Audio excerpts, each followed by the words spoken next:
un capellán remunerado con fondos públicos.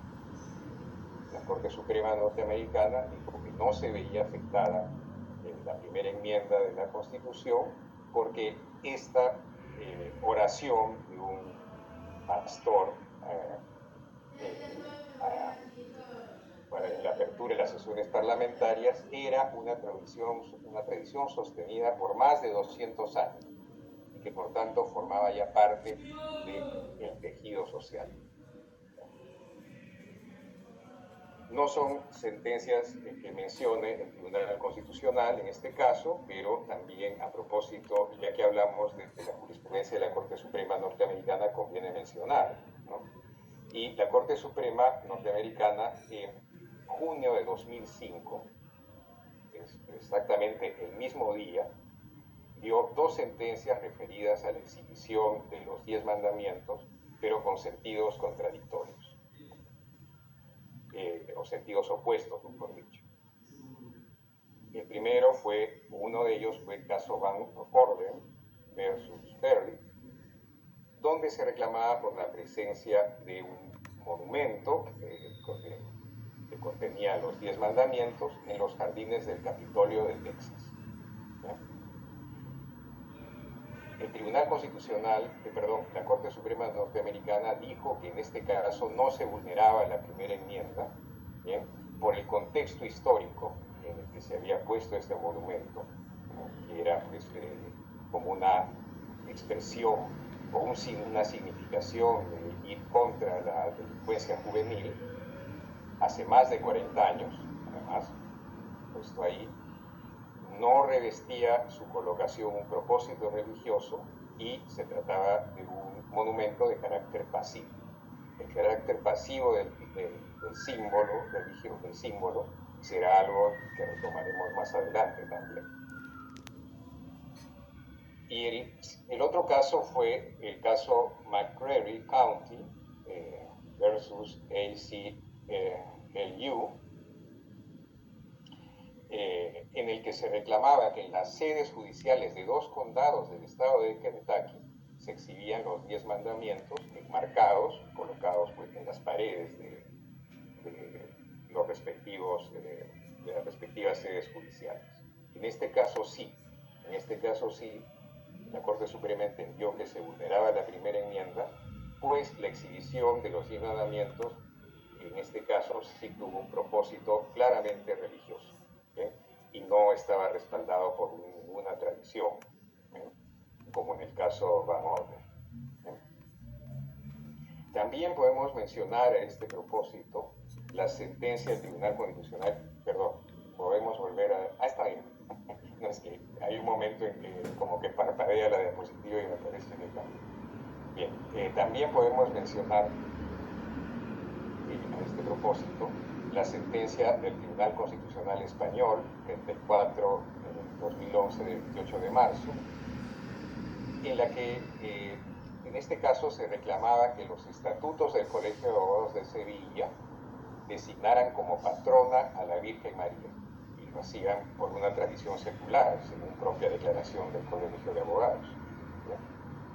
Esto se entendió como una afectación a la laicidad del Estado, y el Tribunal Constitucional Español resolvió lo siguiente: cuando una tradición religiosa se encuentra integrada en el conjunto del tejido social de un determinado colectivo, no cabe sostener que a través de ella los poderes públicos pretendan transmitir un respaldo o adherencia a postulados religiosos.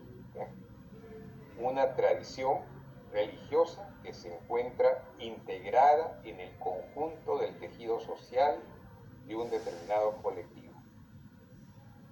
Con esto de la integración de una tradición en el tejido social hace recordar un poco a la sentencia Marsh versus Chambers de la Corte Suprema Norteamericana en 1983, que acabamos de mencionar y que cita el Tribunal Constitucional en su sentencia. De forma tal que podríamos concluir que no sería lo mismo un símbolo religioso colocado recientemente en un espacio público en el contexto de un Estado aconfesional, que si éste se encuentra tradicional e históricamente puesto en ese lugar.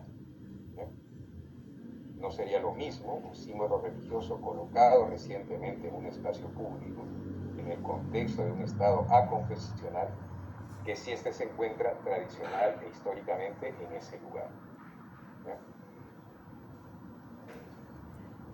Y bueno, y si tuviéramos que hablar, tenemos por favor que volver al anterior, y si tuviéramos que hablar de tradición para la presencia del crucifijo y la Biblia en las sedes judiciales, bueno, podríamos hablar de la historia constitucional del Perú, ¿no? Por supuesto que mientras en el periodo virreinal, ¿no? Como partes del Imperio Español, en las audiencias estaría presente el crucifijo, por supuesto, ¿no? Cuando ya como Estado independiente adoptamos nuestra primera constitución bajo la forma republicana en 1823, lo que consagró la Constitución fue un Estado confesional católico, con una religión, con la religión católica como la religión oficial del Estado. Y esto se repitió en todas las constituciones siguientes del siglo XIX, que fueron 8. Ya en el siglo XX, la Constitución de 1920 también repitió el Estado confesional católico. La Constitución de 1933 también fue una constitución confesional. Con la Constitución de 1979, por primera vez se produce la separación entre el Estado y la Iglesia Católica, llegándonos pues constituyendo un Estado aconfesional, y la vigente Constitución de 1993 por supuesto repite esto, como no podría ser de otra manera.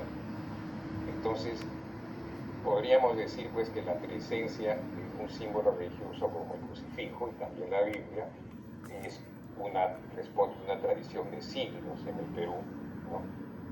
Que viene pues desde el tiempo en que el Perú fue un Estado confesional, ¿no? Y se mantiene. ¿Bien? Podemos ir a la siguiente, por favor.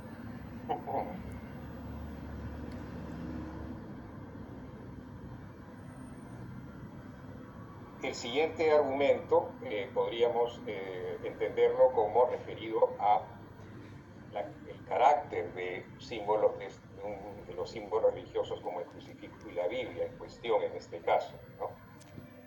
Que el Tribunal Constitucional los entiende como símbolos pasivos, no proselitistas o coercitivos.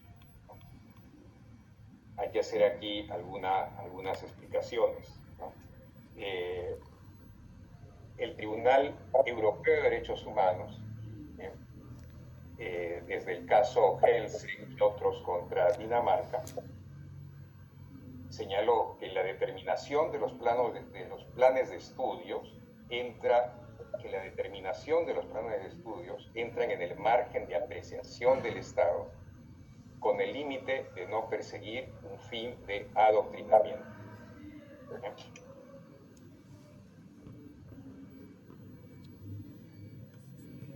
Se trataba del reclamo de un matrimonio que reclamaba por la impartición de un curso de educación sexual en Dinamarca, porque lo entendía contrario a el derecho de los padres.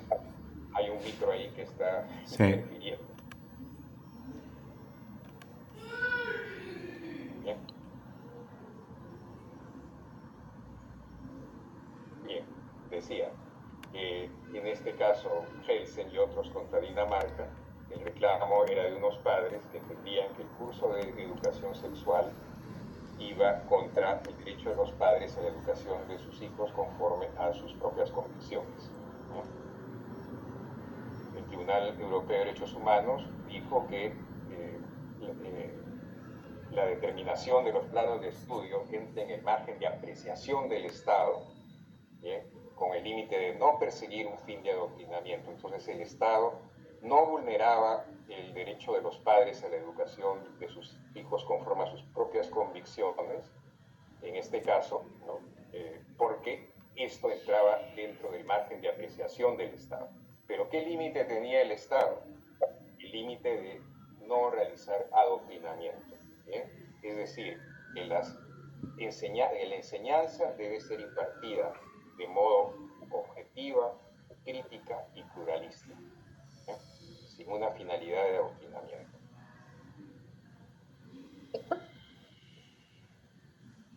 En el caso, vamos a pedirle, si podemos pedirle a Susana que por favor apague su micro.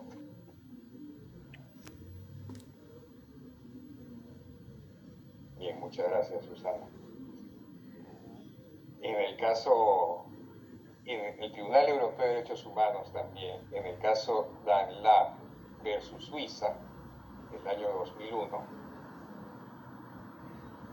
consideró como un signo exterior fuerte el uso del velo islámico por parte de una profesora que impartía clases a niños entre 4 y 8 años.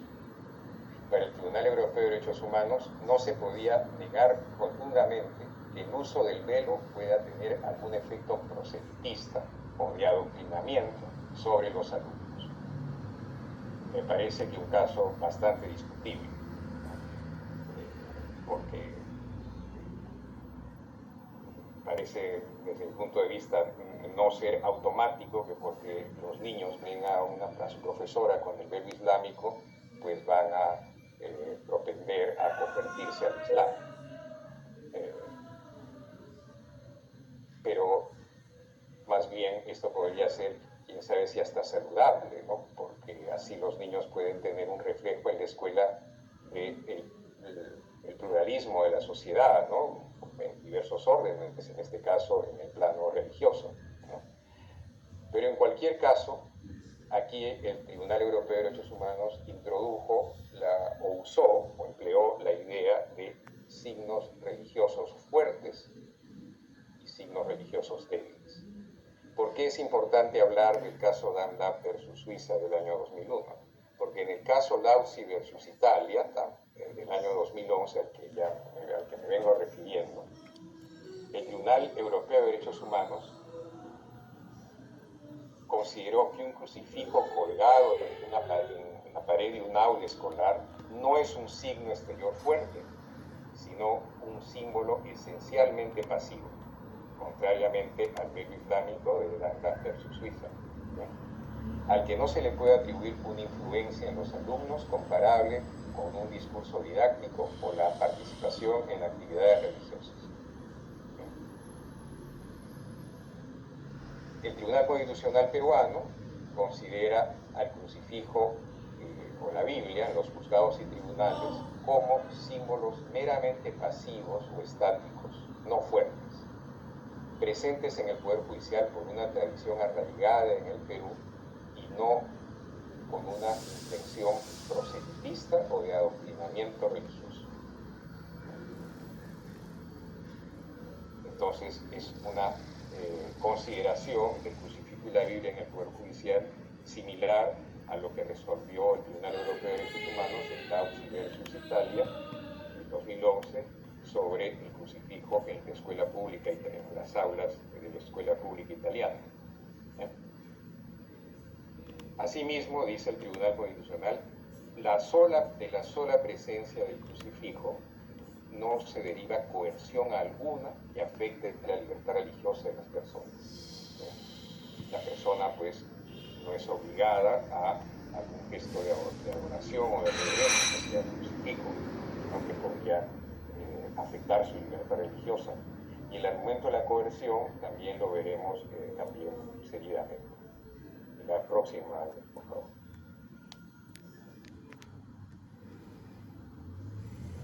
El otro argumento es el referido a la diversidad de significados del símbolo religioso.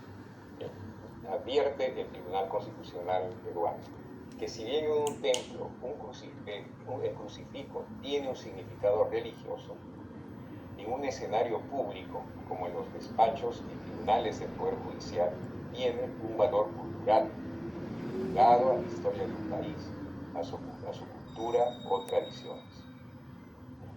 Como lo ha advertido en este caso, ¿no?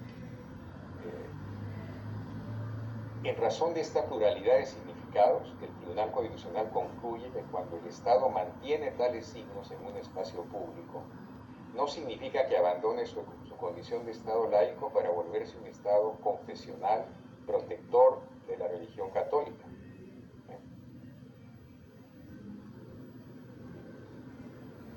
Esto también nos puede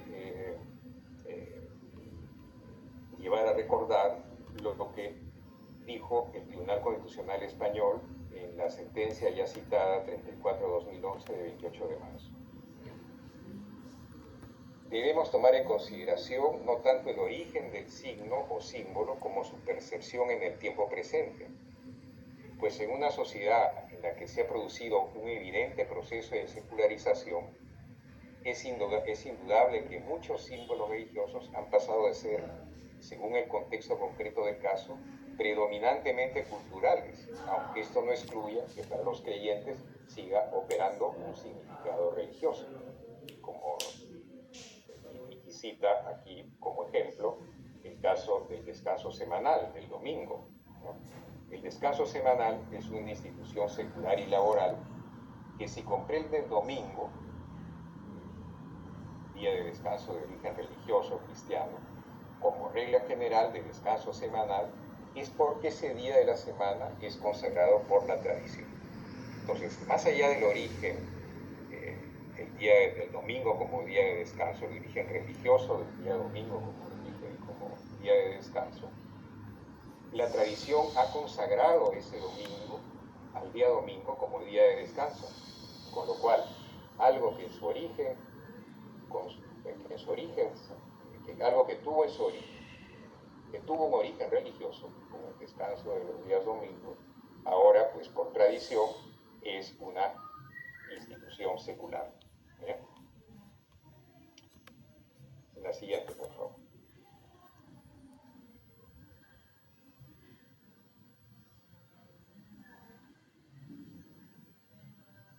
Lo siguiente es el argumento de la exclusión o el fundamento de la exclusión del argumento subjetivo. Para el Tribunal Constitucional, si se entendiera que la sola presencia de un símbolo religioso en un espacio público es capaz de perturbar en tal grado la libertad religiosa que haría necesario su retiro, se estaría protegiendo en realidad emociones de orden meramente subjetivo, antes que verdaderas vulneraciones del derecho de libertad religiosa. Contrasta en este punto, en la sentencia del Tribunal Constitucional, el argumento del demandante de que mientras que los símbolos religiosos como el crucifijo y la Biblia lo que hacen es dividir a las personas entre creyentes y no, y se resultan discriminatorios para los no creyentes, los símbolos patrios más bien son aglutinadores.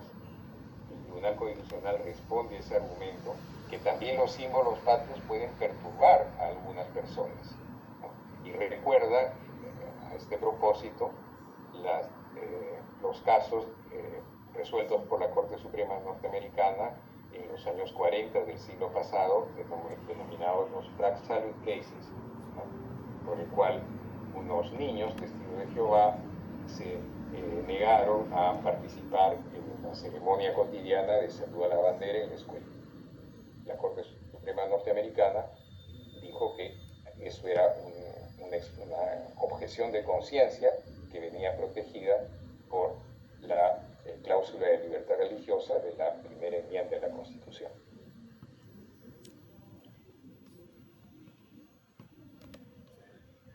Sobre la exclusión del argumento subjetivo, también podemos citar ya tantas veces mencionada aquí sentencia Laustri contra Italia el año 2011, ¿no? Donde se dice, ¿no?, la percepción subjetiva del demandante no es suficiente para configurar una violación del derecho de libertad religiosa. Podríamos hacer inclusive un paralelo, ¿no? La sensación de desasosiego, de disgusto, de perturbación que me pueda causar, por ejemplo, una caricatura, no necesariamente lleva como consecuencia que diga que ha habido se ha excedido el ejercicio de la libertad de expresión. sentimiento de afectación que puede generar un símbolo religioso o una caricatura. Por de pronto, el símbolo religioso, tanto el Tribunal Constitucional Peruano como el Tribunal Europeo de Derechos Humanos, niega esa posibilidad. El solo desasosiego que puede causarle en una persona un símbolo religioso en un espacio público como el crucifijo pueda entenderse necesariamente como una afectación a la libertad religiosa. Interesante en este punto es el voto del juez Power en la sentencia Lausi versus Italia, el Tribunal Europeo de Derechos Humanos, porque dice: la prueba de la violación de la libertad religiosa no es la ofensa, sino la coerción. La coerción que ya acabamos de ver que el Tribunal Constitucional descarta que exista con la sola presencia del crucifijo en los juzgados y tribunales. Dice, continúa diciendo el juez Power, la libertad religiosa no es derecho a no ser ofendido por la manifestación de las creencias religiosas de otros, incluso cuando el Estado da a esas creencias una visibilidad preponderante. Siguiente, por favor. El último argumento es que emplea el Tribunal Constitucional es que el Poder Judicial puede decidir retirar estos símbolos. En opinión del Tribunal Constitucional, el Poder Judicial puede decidir retirar el crucifijo en la Biblia de los tribunales, pero no por ser inconstitucional mantenerlo. Se trataría de una decisión de gobierno adoptada por el órgano competente. Se trataría a una situación similar a si el legislador decidiera suprimir los feriados de origen religioso.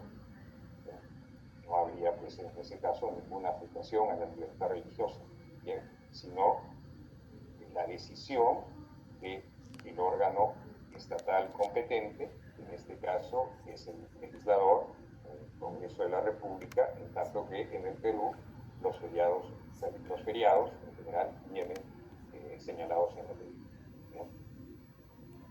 Este argumento hace recordar la sentencia del Tribunal Constitucional Español 130-1991, de 6 de junio, en el que se discutió o se reclamó por el acuerdo del claustro de la Universidad de Valencia de suprimir la imagen de la Virgen de la Sapiencia en el escudo universitario. El Tribunal Constitucional Español consideró que por esa decisión no se vulneraba la libertad religiosa, ni se iba contra la tradición, porque había sido adoptada por el órgano competente para tomar esa decisión, que igualmente iba a ser constitucional si ese órgano, o por la mayoría requerida para adoptar una decisión así, me refiero al claustro de la Universidad de Valencia, decidía o mantener o retirar la imagen de la Virgen del escudo universitario. ¿Bien? Era igualmente constitucional una u otra decisión, porque lo decisivo aquí era si el órgano tenía la competencia para hacerlo, para tomar esa decisión. La siguiente, por favor. Bien, y aquí pongo pues a consideración de ustedes algunas conclusiones.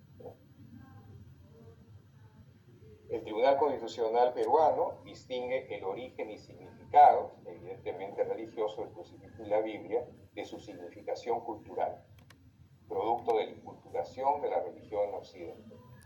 Al mismo tiempo, el Tribunal Constitucional advierte la importancia del contexto histórico y cultural para explicar la presencia de los símbolos religiosos en el ámbito público.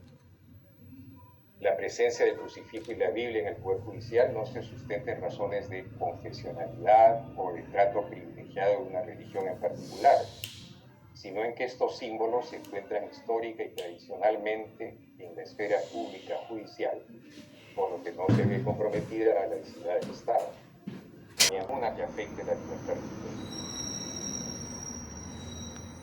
La percepción subjetiva del demandante no es suficiente para configurar una violación del derecho de libertad religiosa, y en esto coincide con el Tribunal Europeo de Derechos Humanos. Por último, el Poder Judicial, como decisión de gobierno, puede decidir retirar los crucifijos o las Biblias de los despachos de los tribunales, pero no porque sea inconstitucional mantenerlos.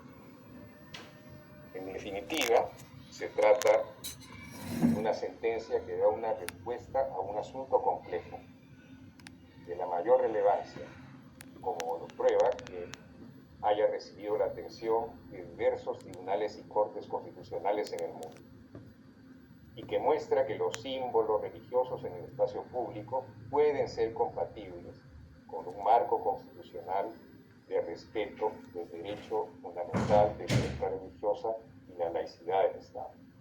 Quedo a su disposición. Muchísimas gracias.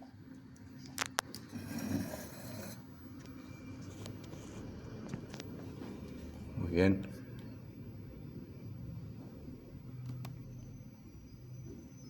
Claudio, no sé si alguien quiere hacer preguntas, una preguntita que quieran hacer, somos pocos, lo podemos hacer. Ahí, Mercedes, si querés hacer una pregunta. Tenés que desbloquearte, ahí está. Gracias, padre. Oscar, muchas gracias por la presentación. Me quedé pensando en una cosa con respecto al pedido del actor en este caso y la referencia a procesos anteriores a los que había estado sometido. Más allá de esta cuestión de la dicotomía que toma el AUSI sobre sentimientos religiosos y algo más objetivo para dar esta decisión, ¿el tribunal hace algún mérito de la particular situación del justiciable? Porque en la educación esto se ha visto, pero digo, ¿hace algún mérito de eso? ¿Hace alguna mención o es esta decisión de distanciar lo que es la subjetividad de lo objetivo y por ahí decidir la constitucionalidad? Bueno, él hablaba en efecto, especialmente por haber estado sometido a un proceso judicial de carácter penal, donde seguramente, por supuesto, en ese momento, pues, evidentemente las salas de juzgamiento tenían presente un crucifijo, entonces quizás esa situación le recordaba esa etapa, ¿no?, de su vida, y eso le causaba pues un gran desasosiego. Además, decía pues que le recordaba le recordaba a los tribunales de la Inquisición, ¿no? Que, por supuesto tenían una vida, como era natural, pues no tenían ningún crucifijo, ¿no? Bueno, pero era estos argumentos que el Tribunal Constitucional los entiende pues como de mera subjetividad, y coincidiendo en esto con el criterio del Tribunal Europeo de Derechos Humanos, no lo considera suficiente argumento como para entender vulnerada la libertad religiosa, ¿no? Porque no está pues muy lejos de algún carácter coercitivo frente a la persona que ese sí vulneraría su libertad religiosa. Gracias.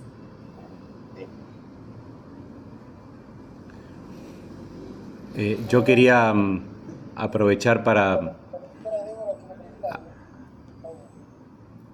Perdón, padre. Bien. No, pero está bien, Octavio. No, doctora, por favor.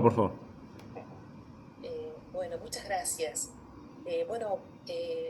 Muchas gracias, doctor. Usted sabe que yo hice mi tesis doctoral en 2017 defendí mi tesis doctoral sobre este tema, así que imagínese el placer que tengo en este momento volver a escuchar todo lo que en su momento fue ocasión de hacer llegar la publicación de la tesis a usted. La verdad que agradezco encontrar a alguien que le ha interesado este tema y ha recorrido todos los casos.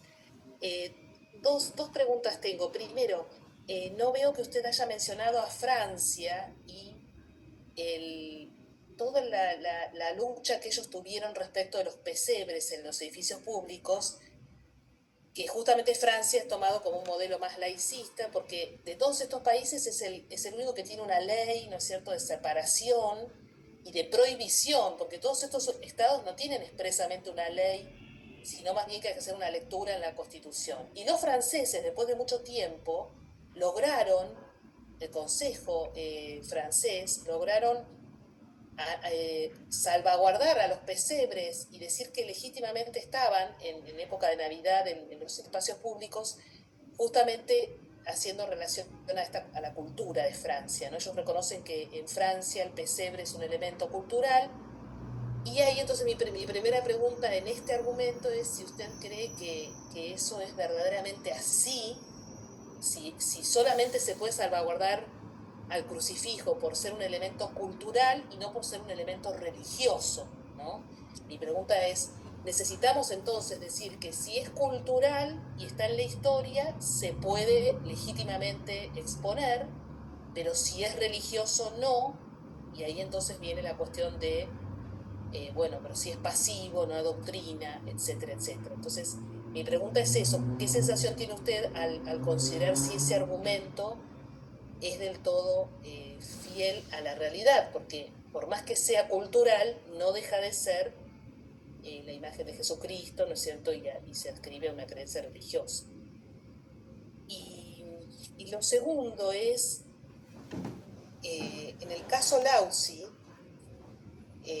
claro, fue muy terrible cuando la primera sentencia fue en contra de Italia, ¿no? Después la Gran Sala revirtió, eso fue notable porque ahí se presentaron varios países a favor de Italia, pero en este argumento de que la mera percepción subjetiva no alcanza para constituir una discriminación, o bueno, los argumentos de Lauzi, ahí también había un argumento de que no se podía probar el daño que produce, ¿no?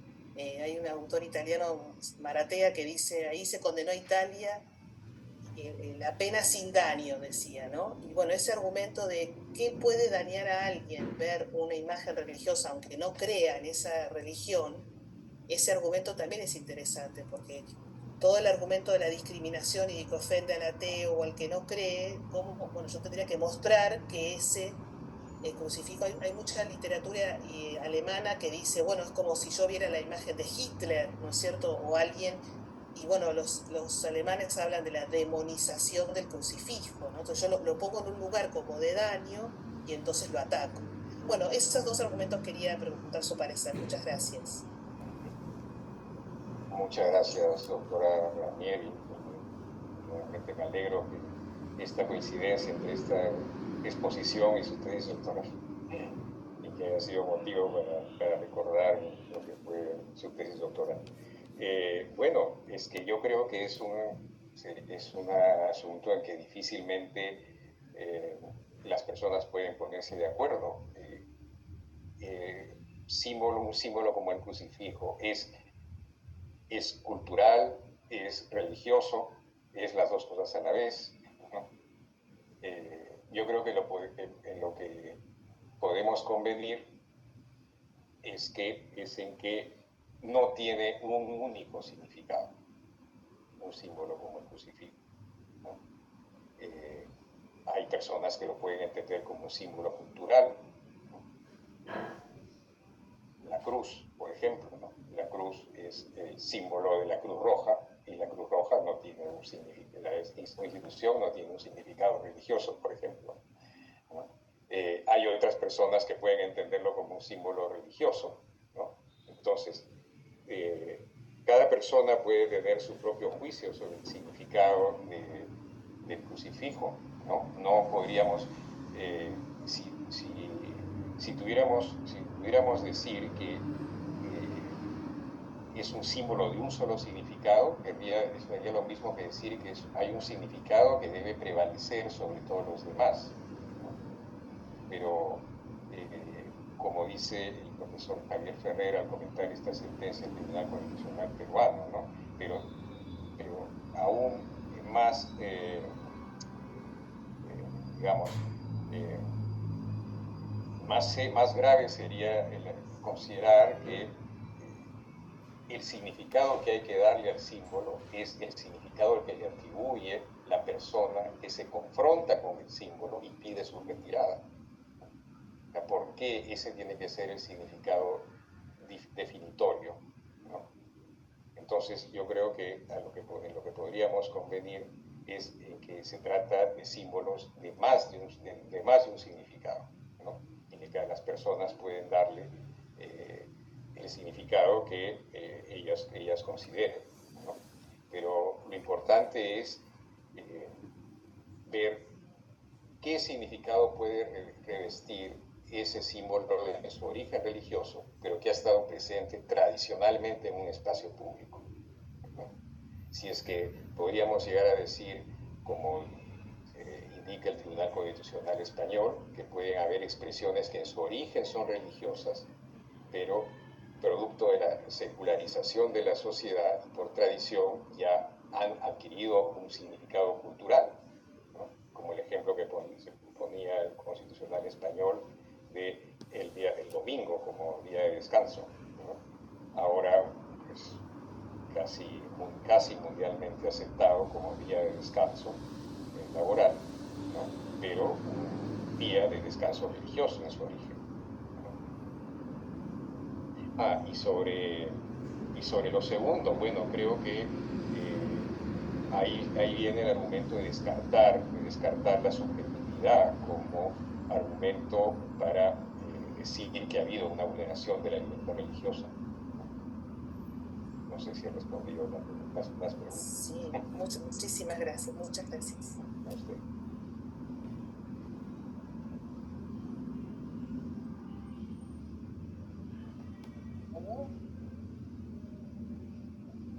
Sí, no, en realidad ya está respondido, pero también, bueno, quería aprovechar para agradecer al doctor que con el correr de los años creo que se ha constituido en un eximio simbolólogo en el Perú y en Latinoamérica, así que para nosotros es un honor, ¿no?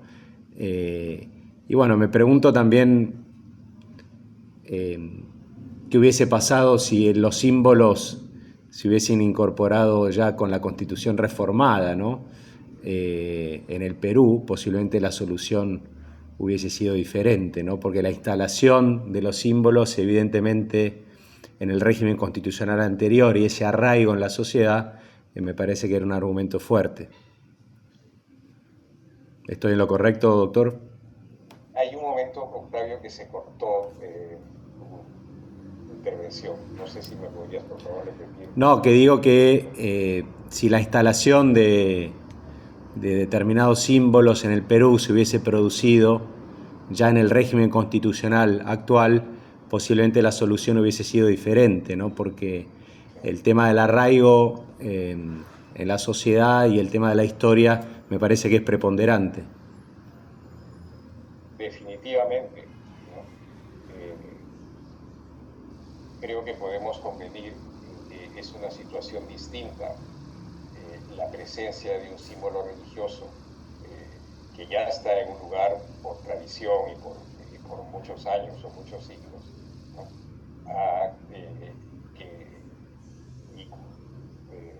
Cuya presencia además se explica en el contexto de un estado confesional, el origen de la presencia de ese símbolo religioso en un espacio público, a que si en el contexto de un estado aconfesional como el que vivimos hoy en el Perú y en muchos países, por lo menos como en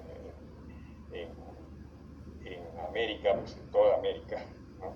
En el contexto de un estado aconfesional se colocara un símbolo religioso en un espacio público. Ahí no podría haber el argumento de la tradición, ¿no? El argumento del contexto histórico y cultural, ¿no? Sería quizás para esto útil ver las diferencias en estos dos fallos de la Corte Suprema norteamericana, ¿no? Emitidos además el mismo día, ¿no? El año 2005, ¿no? Van Orden versus Perry, ¿no? Donde la Corte Suprema dijo que el símbolo podía mantenerse porque respondía a una tradición, a un contexto histórico y cultural. Mientras que en el caso de McCreary County, donde no advirtió esa tradición y más bien un propósito claramente religioso al colocar enmarcado en las paredes de las cortes del Poder Judicial de un par de condados de Kentucky una intención religiosa en la colocación de ese cuadro enmarcado de los 10 mandamientos, y más bien ahí sí dijo que se vulneraba la primera enmienda de la Constitución. Entonces, la importancia de la tradición, del contexto histórico y cultural es algo, pues, me parece que determinante en la solución de estos casos. Claro, en definitiva, perdón, entender en qué contexto ese símbolo o esa tradición fue instalada. Me parece que el origen es clave, ¿no? El origen es clave, ¿no? Y junto con eso también la posibilidad de que el órgano competente acuerde retirar el símbolo, ¿no? Eso no generaría, pues, ninguna afectación a la libertad religiosa tampoco, ¿no? Está muy bien.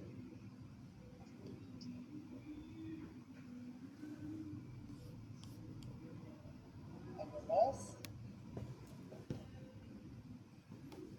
¿Alguna pregunta más?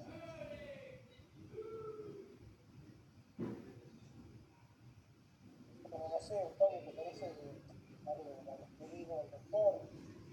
¿Estamos libres ya? Sí, si no hay preguntas, creo que podemos concluir. No sé, doctor Díaz, si quiere agregar algo más.